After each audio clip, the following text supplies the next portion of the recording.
Selamat pagi kepada seluruh rekan-rekan. Salam Tritunggal.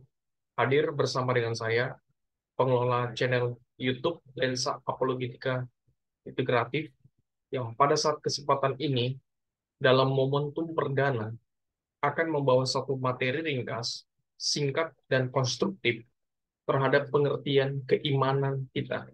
Dan hal ini pula yang akan menjadi suatu konsep berpikir yang penting sekali di tengah-tengah isu filosofis teologis, yaitu antara iman dan rasional.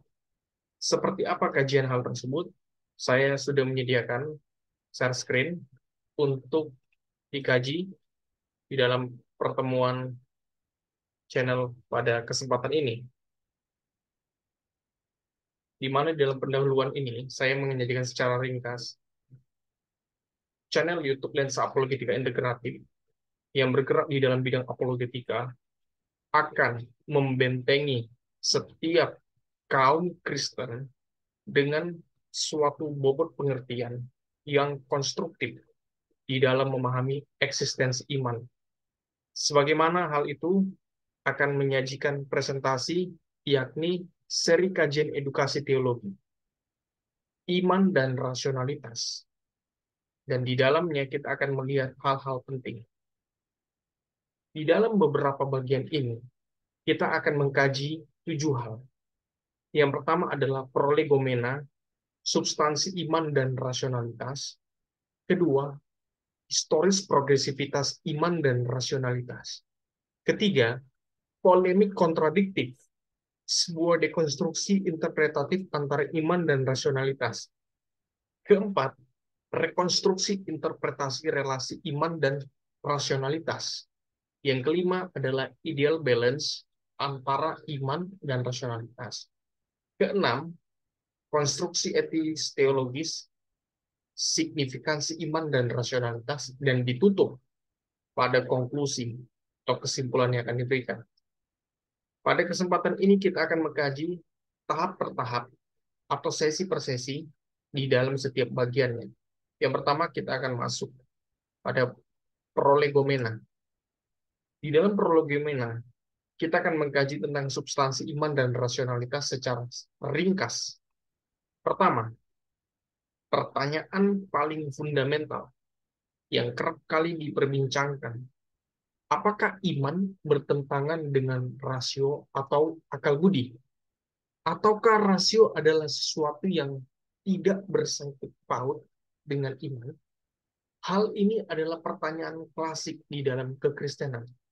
Oleh karenanya, telah mempengaruhi agama kekristenan selama berabad-abad. Berdasarkan hal ini, maka muncul dua ekstrem. Ada dua ekstrem. Yang pertama, kaum fideisme atau religius yang menekankan bahwa iman merupakan inti tunggal sebagai fondasi kekristenan dalam memahami eksistensi realitas kehidupan. Yang kedua, munculnya kaum rasional atau free thinker yang menempatkan rasionalitas sebagai instrumen analisis dalam memverifikasi realitas kehidupan secara logis dan empiris. Immanuel Kant, seorang filsuf yang menulis suatu karya monumental berjudul The Critique of Pure Reason, berkata, gunakanlah rasiomu setinggi mungkin. Bahkan, René Descartes yang terlebih dahulu di dalam Discourse on the Method berkata, cogito ergo sum, I think therefore I am.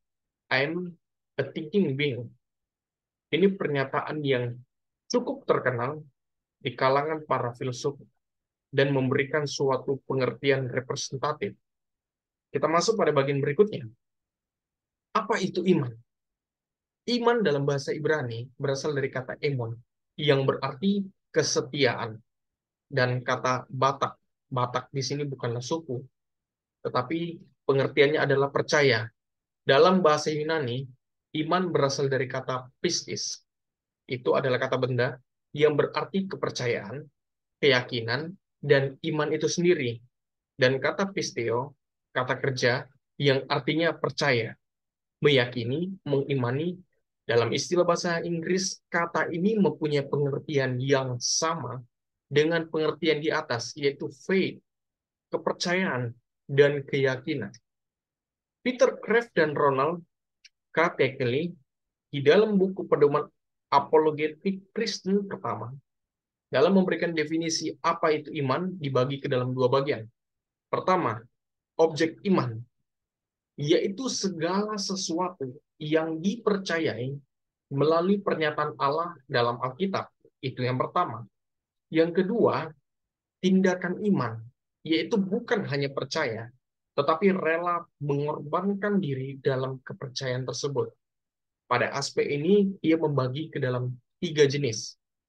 Pertama, iman emosional, yaitu ekspresi kepercayaan yang didorong oleh kepercayaan. Maaf, yang didorong oleh perasaan. Iman intelektual, yaitu dengan memahami secara logis, analitis, dan kritis. Iman volisional adalah tindakan kehendak suatu komitmen untuk menaati kehendak Allah. Itu adalah konsep iman. Yang kedua adalah rasionalitas. Apa itu rasionalitas? Apa yang dimaksud dengan rasio? Ini dua hal yang saling terkait. Weiss Purwadirman di dalam KBBI, dia memberikan definisi rasio, yaitu adalah alat berpikir, daya pikir untuk mengerti dan memahami substansi objek.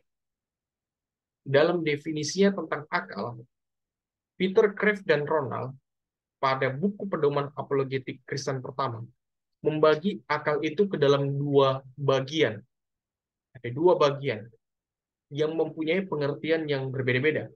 Pertama, objek dari rasio, yaitu segala sesuatu yang dapat diketahui oleh pikir, di mana dalam hal ini melibatkan tiga hal, seperti dalam logika Aristoteles klasik, yaitu dimengerti oleh akal tanpa iman.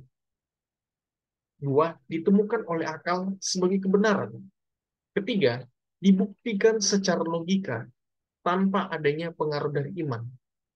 Ketiga, mohon maaf, itu adalah tiga bagian yang berkaitan menjadi komponen dari objek rasio.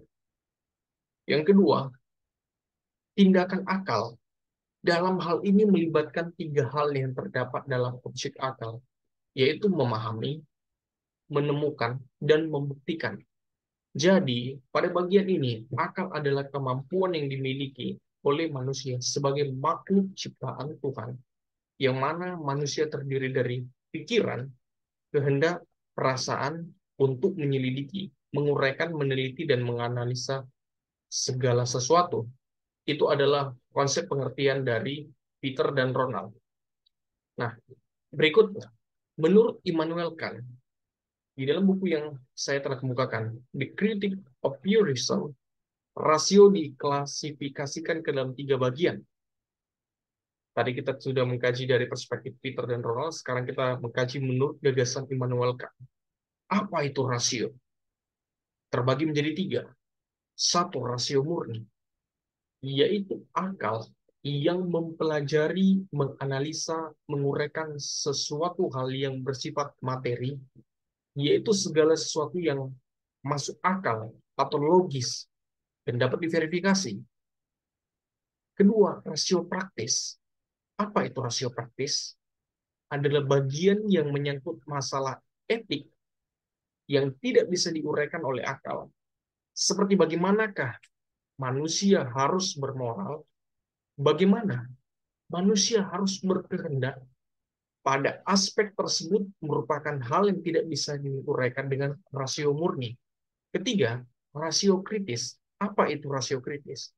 Bagian mengenai segala sesuatu di luar diri manusia, seperti mempertanyakan eksistensi Allah. Pada aspek ini juga tidak bisa diuraikan dengan rasio murni. Menurut Immanuel Kant, yang paling rendah nilainya adalah akal murni. Jadi ada semacam hierarki di dalam komposisi aspek tersebut. Akal murni, di mana hanya bisa menguraikan hal-hal yang ada di bawah manusia. Hal-hal yang masuk akal, etika atau perilaku manusia, ini tidak bisa diuraikan dalam laboratorium atau dianalisis dengan akal murni. Apalagi tentang hal-hal yang transenden berada di luar manusia, yaitu Allah. Berikutnya, ini adalah konklusi ringkas untuk pada bagian yang pertama. Satu, apa itu objek iman? Yaitu segala sesuatu yang dipercayai melalui pernyataan Allah dalam Alkitab. Yang kedua, tindakan iman, yaitu bukan hanya suatu konfesi atau percaya, tetapi rela mengorbankan diri di dalam kepercayaan tersebut. Ini terbagi menjadi tiga. Pertama, iman emosional, iman intelektual, dan iman volisional. Dan ada tiga bagian tadi yang telah kita kemukakan, yaitu rasio murni, rasio praktis, dan rasio kritis.